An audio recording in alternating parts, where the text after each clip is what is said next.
Hello, I'm live. Hey. Good afternoon. It's Friday, February 19th. It's 1 p.m. Pacific time. I'm Alison Pitt, and you're watching Daily Star Trek Views, the live and unedited version of Daily Star Trek News, where we talk a little bit more about the stuff around the stuff, and the TV show when it's on occasionally. Star Trek, the one that we all know and love. Anyway, hello, welcome. Today we've got we're going to be covering Star Trek Lower Decks. This is what we're doing for the next few weeks. Today's episode is number 4. As BC says, possibly the most awkward Star Trek episode title ever, Moist Vessel. So that's nice. We'll get to that in the second half of the show. But before then, I have a few things that I want to sort of chat about and talk about that happened sort of in and around the news.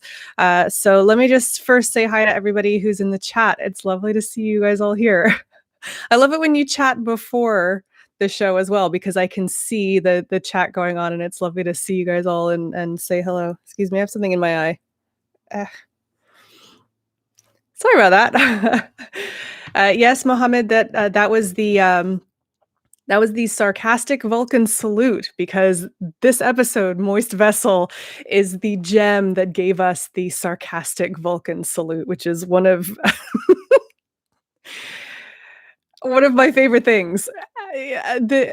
Pretty much every episode of Lower Decks has one of my favorite things from it, and the sarcastic Vulcan salute is absolutely one I use on a regular basis. So thank you, Mike McMahon, for that. And the team. I don't know who came up with it, so we'll see. Right. So as I've been doing for a few weeks now, I've got a show and tell to show you today, and I've remembered today. A little insight. I come up with these about 5 minutes before I come up. It's somewhere between me eating my lunch and me coming upstairs to record. So the one that I'm going to show you today, this may well be my first piece of like Star Trek merch. It can't be ever, because I've been a Star Trek fan for a really long time. But this is a piece of merch that I remember deliberately buying in the last 5 years. I must have bought it in 2015 maybe, and you're gonna laugh. if you are at all a collector of Star Trek things, you will probably laugh. So this is show and tell today, which many of you will recognize. That is the Eagle Moss tiny starship USS Enterprise D. And it's, perfect sort of desktop model. I love it. TNG is absolutely like my series. And to have that was just very exciting. Now I bought that. In the UK. I bought it off eBay because I didn't. What's ironic is that Eagle Moss is from England, and I didn't know anything about them. I guess my experience was pretty narrow. I really didn't know anything about Star Trek collectibles at the time. And so I found this one on eBay. I paid about £20 for it, which if you have ever that's way overpriced for that model, because that's the one that you usually get either for free or for like $4.95 when you sign up to the subscription service. Anyway, £20 was a good value for me. And of course, if you've ever had one of these Eagle Moss models, you know that they're very good. I mean, it's die cast, it's well painted, it's beautiful, and I'm very proud to have it. What's the weird thing is that I'm going to try and demonstrate. For a very long time, not anymore, but because it's moved house a few times, moved countries. For a very long time, this little goat, I don't know if you can see that, this little goat used to live right there. Right there on top of the saucer, which I know is totally strange.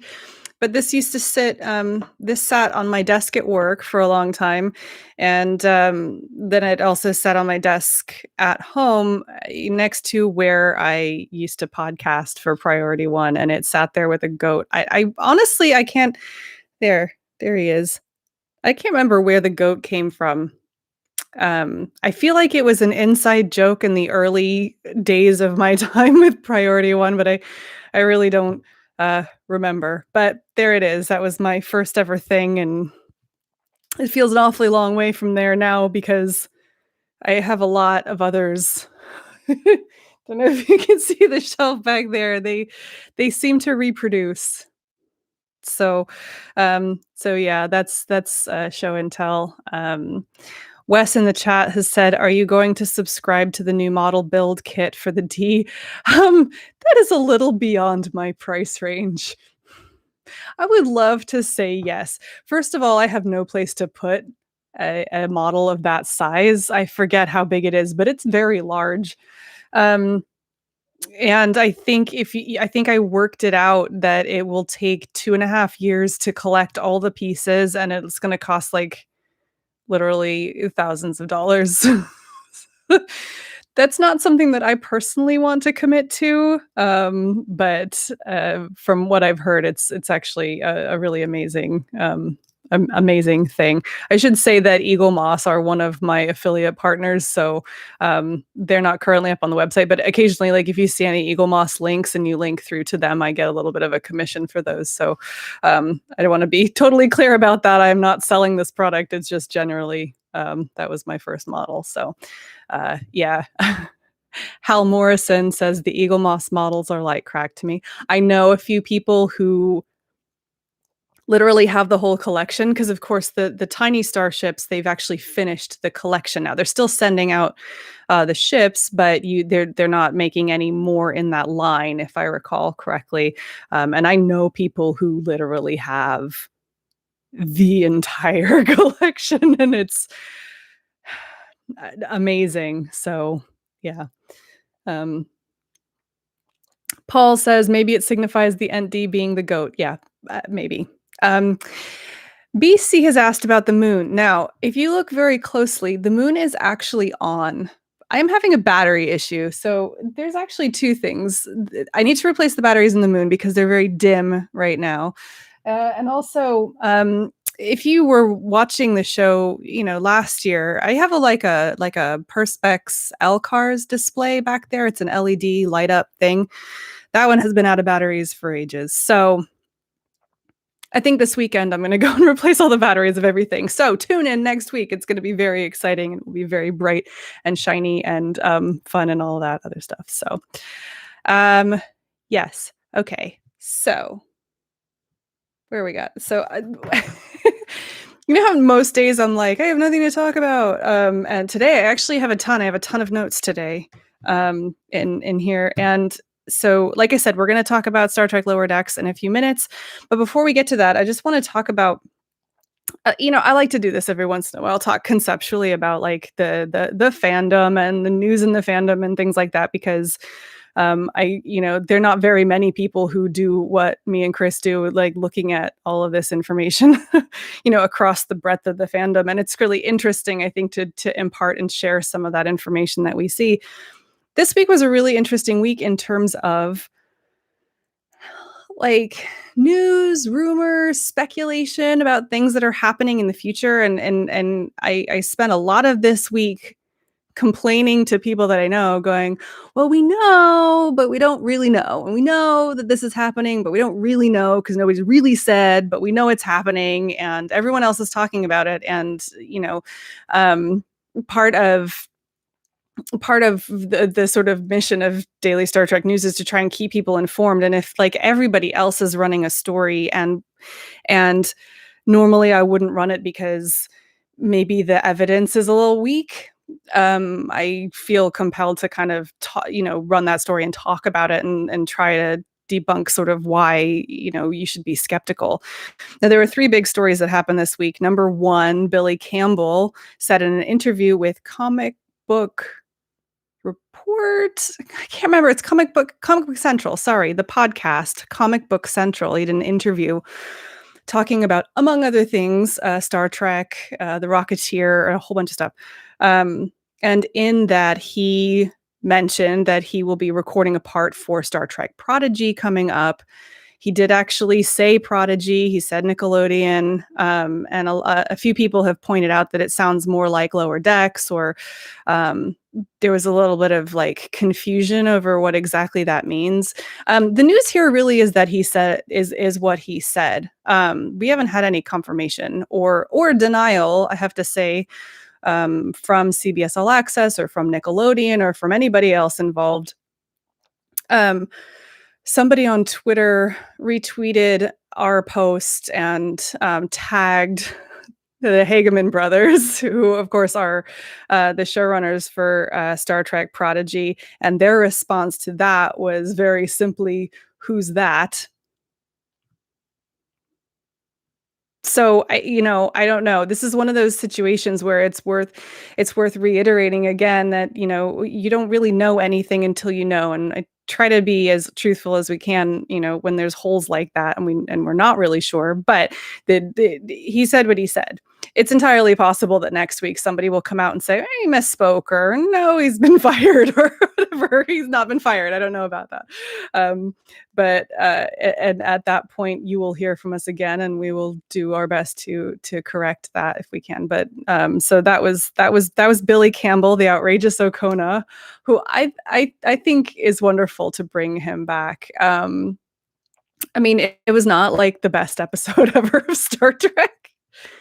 But, everybody loves a lovable rogue, and, I hate Harry Mudd's character, no disrespect to any of the actors who have portrayed him, but they need to leave Harry Mudd alone. Pick a lovable rogue like the outrageous Okona. He's great. So, he's a good guy. Anyway, moving on from the outrageous Okona, um okay, so 2 shows are probably starting to film this week. And these are good examples of everybody knows, but nobody really knows. So the first one is Star Trek: Strange New Worlds, of course. Working title: Lily and Isaac. I don't know if you caught that little piece. God, I posted it on Twitter ages ago. So there's an industry rag called Production Weekly that has little work that it just says it's self-reported, so it's not 100% accurate all the time. But there was a listing weeks ago that said Star Trek: Strange New Worlds, working title Lily and Isaac. And if you go onto the Toronto IATSE website, they call it Lily and Isaac, and it's the same production staff as the one on the City of Toronto website.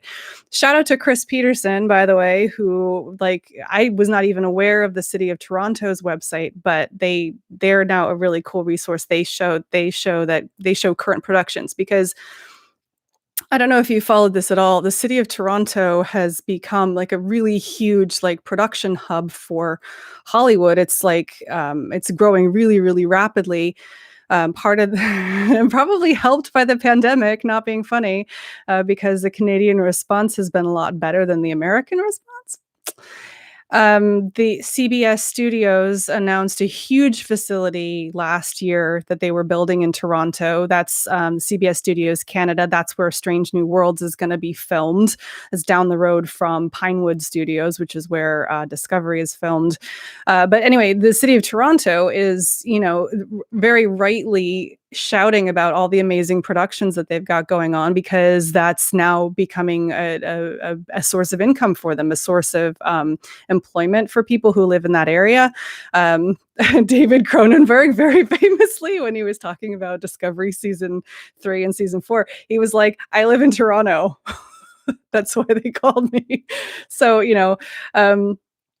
so Strange New Worlds is, on paper, from the City of Toronto and from the IATSE, that's it's the labor union. It's the sort of stage workers laborers union. Sorry, I'm getting the name of it wrong, exactly who they cover. But both of those places list the address as at CBS Studios Canada, and it's around now. So the City of Toronto lists the Thursday, the February 18th is the start. IATSE lists the 22nd. It's around now. Nobody said anything as far as I know. If you see anything, tag me, please, because I can't be on everything all the time. But it's one of these, like, it's due.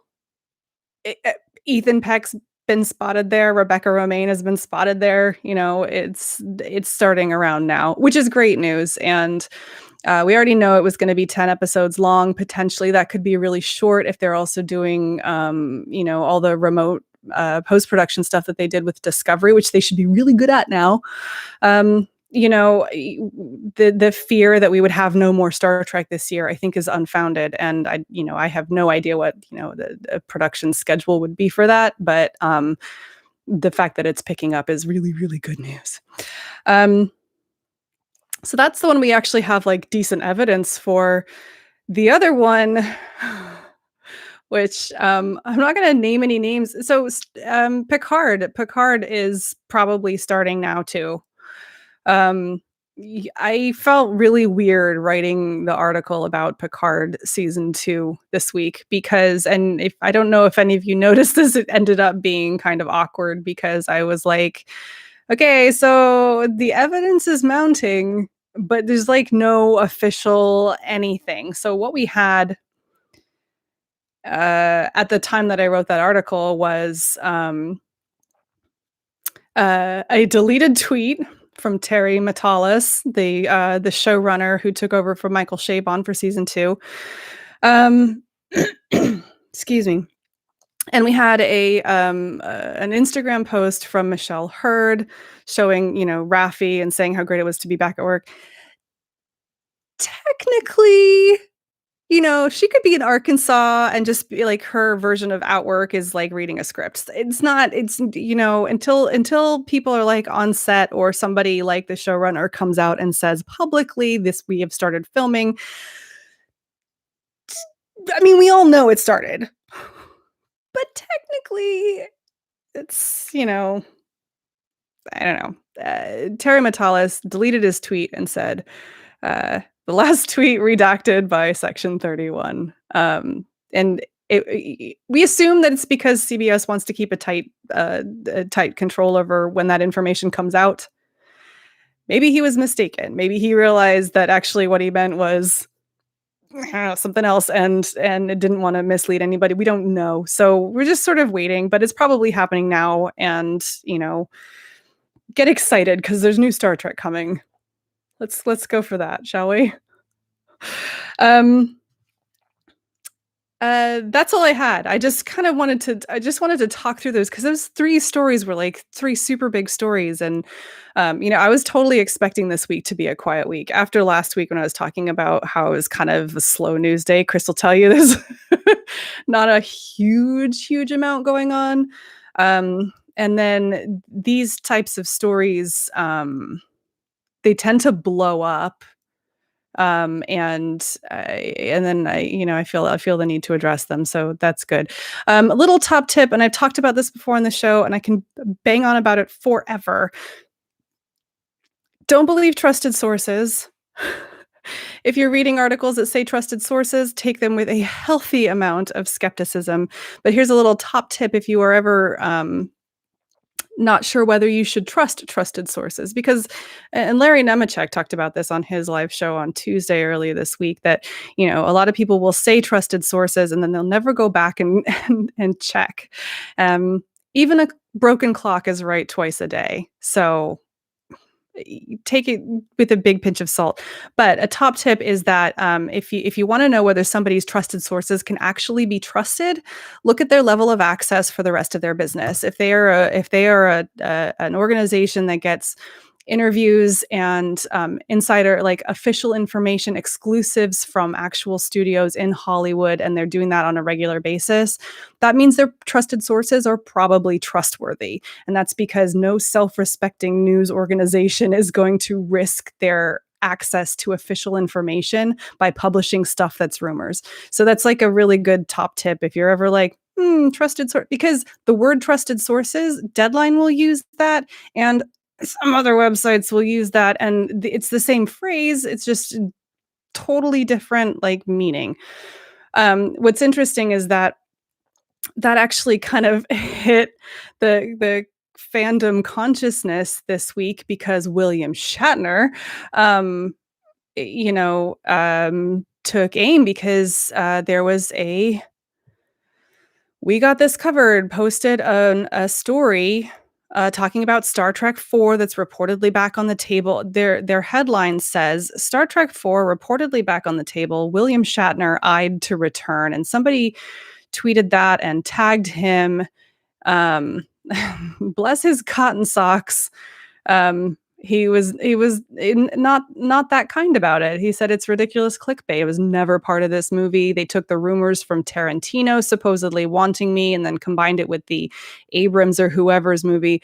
And then he takes a little dig at Star Wars by saying it's pure science fantasy, and so that kind of it kind of came into the public consciousness because you're right. It's you need to all of these things are with a healthy level of skepticism, and yeah. Anyway, um,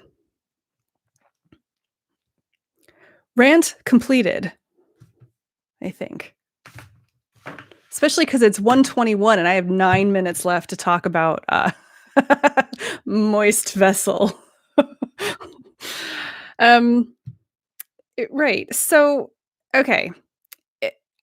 Eh, where do I start? Where's my inroad? Because this episode was only okay.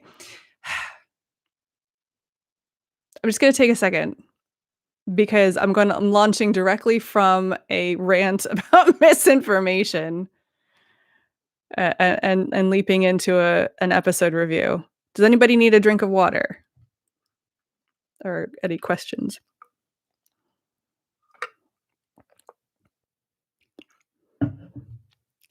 Yeah, okay. Right. Moist vessel. Long story short, they come across a generation ship and this weird stuff starts basically terraforming the ship, which I love. Um, I I wrote down that this is a very, very classic Star Trek story, and you guys are probably going to get sick of me saying how classic Star Trek that Star Trek Lower Decks is. And the reason I say that is because this episode in particular, it's a pretty there's not a huge amount of depth to it, but the story here is not about the story. This is sort of classic allegorical sci-fi Star Trek. So the story is about they come across this generation ship with this goo that terraforms anything, and it gets onto their ship and it starts terraforming the ship, and it's gonna be a pretty big disaster. It's like, I had a metaphor in there about like a jungle growing inside a submarine or something, but it turns out it's not that good of a metaphor. Anyway, it's about the goo that transforms the ship and they're all in danger. But the story isn't about that story. And that's what's typically Star Trek. This story is basically about the dangers of letting your ego get out of control, right? Um, and I have lots and lots and lots of evidence based on this. There's a lot of different things going on. It was kind of an ensemble thing. So we have um, what's going on over on the Merced. We have the strife between Freeman and Mariner, and then we have what's going on with Tendi and this poor man who's trying to ascend to a higher plane. And you have what's going on also with Boimler and dealing with his own jealousy, and then you've also got Rutherford. Each of our main characters is dealing with this their own story. They're not really doing stuff together, right? Each of them, with one notable exception, is talking about the dangers of letting your ego get in your way. And it starts, I mean, we set up for this, right? The beginning of the episode is just sort of setting it up, and it all kicks off when Durango, the Tellarite, is like, "Arr, I gotta get there first. This is all me." And he goes against protocol. He goes too close to the other ship, and sure enough, it pulls off a panel, and the goo gets starts coming out of the generation ship. So right there's a cautionary tale just to kick you off. And then of course everybody's sort of divided. So I've written this down. Mariner and Freeman both have an ego problem. You could argue that Freeman's ego fed Mariner's ego, but for the most part, the fact that they have no relationship is all about their ego, and that plays out in these Jeffrey tubes. They're arguing about what type of rock they should be using and whether the captain should be telling her what rock to use, and they don't believe each other, they don't trust each other because they've got this, like, they're protective of themselves. Freeman is desperate to prove that her ship is she runs a tight ship, and then you've got Mariner who's got this weird thing where she's desperate to prove that she's, like, really really good at everything but also crap at the same time. I don't really understand that. And it isn't until they're able to kind of see beyond that and work together that they can actually save the ship together, right? So there's that sort of the having to overcome their ego. Same with Tendi. And she actually admits it out loud, which is wonderful to see on screen. Towards the end of the episode, she says, just I need people to like me. And so she starts off trying to see this thing that's really cool, and she messes it up. But then it's all about massaging her own ego because in her mind, she needs people to like her. And the fact that she made a mistake, she just can't leave that alone. Um, I have known people in real life who just can't leave well enough alone because of their guilt. But at the end of the day, it all is because they have this vision of themselves as somebody that everybody likes, and they've done something wrong, and they just can't leave it alone until they're forgiven. That's Tendi. But by the same account, you've got I think his name is O'Connell, the ascending guy. He admits as well. He's like, "This was all crap. This was all like, I needed to be that guy. I needed to stand out. I needed people to notice me. So I've been doing this ascension crap, and I was never gonna ascend. It was never gonna happen." Um, and it isn't until he actually is able to admit that out loud and then do an actual selfless act that he ends up ascending, which I will come back to later because that's one of the best scenes that has ever happened in Star Trek. I'm coming back to that.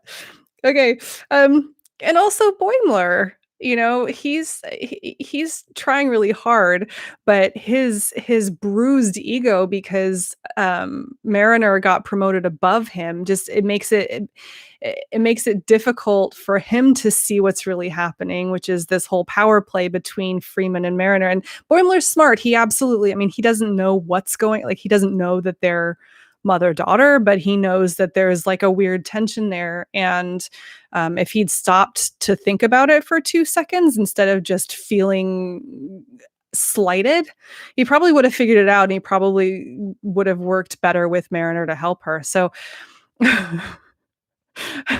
we're coming onto that, Chris. Chris in the chat says, "Why is he smiling? What does he know?"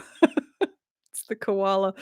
Anyway, so yeah, here's this very long list of all of our main characters and all of the main action of the entire episode. It was entirely driven by making mistakes based on their ego and their visions of themselves, and it wasn't until they were able to let go of that and take the next step that they were actually able to get to a happy ending.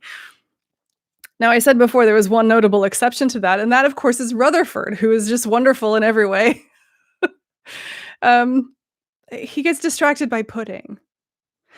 He is slightly disappointed at the beginning because he's realigning some array instead of some other array, and then when it all works, he's like, "Oh, look at it!" He's so excited, and it just Rutherford is a person that has no ego whatsoever, and they very neatly weaved him into all of these other things happening, and they'd kind of punctuate this very ego-driven action with Rutherford and his total, like, just total selfless, calm awesomeness. And so it made it easier when by the time you get to the end of the episode, you go, "Oh, yeah. Okay. These guys, they're kind of get it. Everybody learned something in this, except for Rutherford, who had nothing to learn because he was already there." And it was I said it at the beginning of this little rant. This was a story that was not about the story. The story was a little bit bonk bonk on the head. It was a little bit A little bit you see, Timmy, for those of you who are Mission Log fans. Um, but it was all about the dangers of letting your ego get out of control and the kind of pitfalls that they can trap you in. So, uh, yeah, it was a great allegorical 26 minutes or whatever it was, and well done to Mike McMain and the team yet again for turning in a great story. I don't there's no there's not an awful lot more I can say about that except that it was a great story, and I think it's kind of fundamental. My daughter watched it a little bit. Halfway through, she was like, "I can see why you say this isn't for children." It was cute. There's a couple things that I wanted to come back to. Number 1, the best scene in, possibly all of Star Trek was that guy's ascension.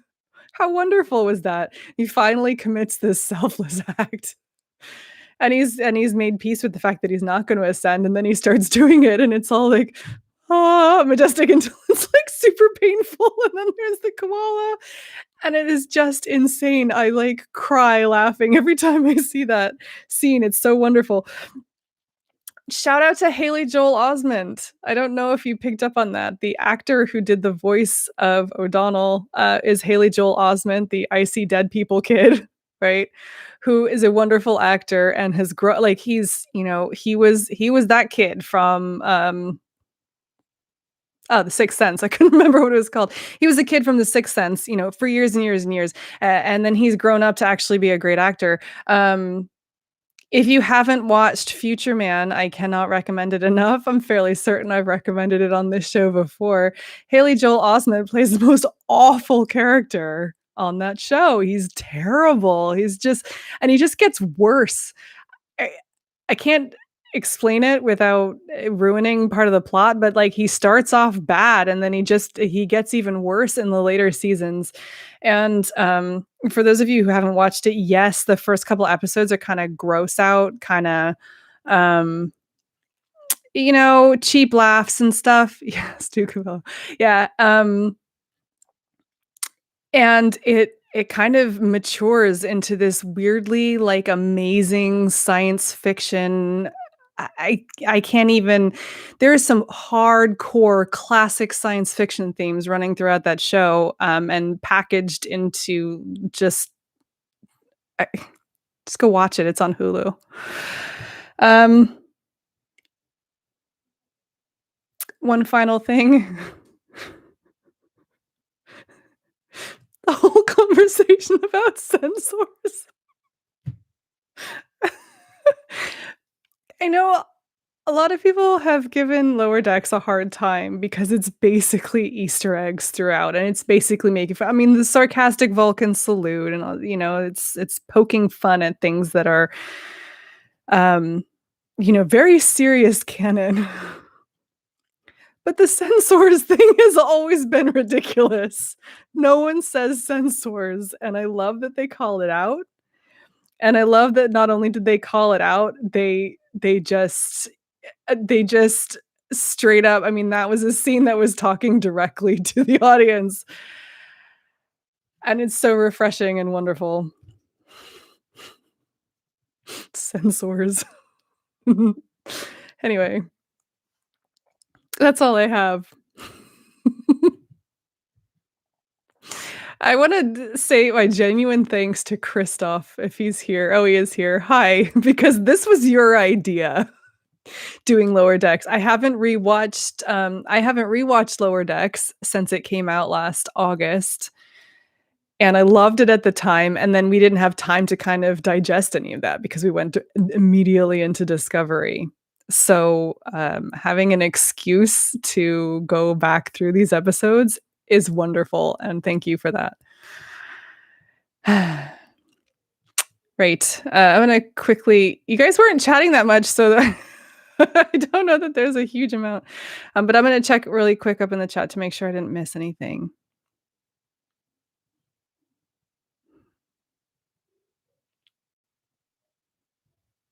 Hosen Zarfongo points out that Tendi was eating tacos for lunch. Tacos are officially canon. Yes, they are. It's Taco Tuesday.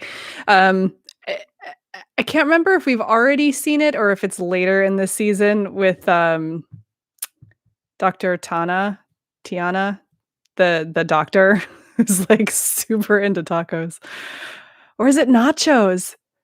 It's something about there's a park that one, I'll come back to it. Something about getting cheese out of her fur.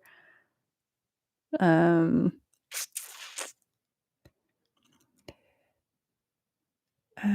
yeah, Paul Wright says, "I won't believe anything I hear about Star Trek 4 until I see a freaking trailer. Even then, I wouldn't believe it." If you remember the trailer for Star Trek Beyond and the drama over Kirk riding a motorcycle and playing rock music. I'll see it when I see the film. I just, it's when it's a slow news time, these rumors get out of hand and people start speculating. Oh God, what was the one that was earlier this week that I can't even remember. There was one, oh, there was some speculation about Jason Isaacs maybe being in Strange New Worlds because he's also in Toronto right now. That's, I mean, maybe. Um, excuse me. They are still filming Discovery season 4, and of course, Strange New Worlds is starting.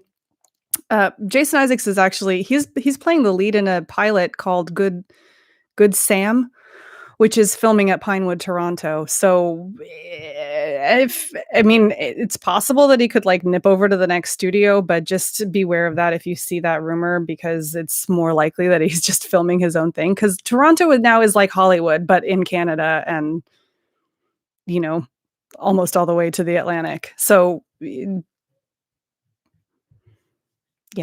context is important. Um, There was another thing about somebody else being in a movie. I don't know. They're obviously going to be having conversations about Star Trek 4 because it's Paramount Pictures. They have Paramount Plus. They have a really rousingly awesome Star Trek franchise right now. People are going to be talking about the films. As we saw with the last 3 iterations of Star Trek 4, people are going to be saying things and people are going to be talking about things, and everything could change at any time. We don't know. There could be another pandemic. So, um,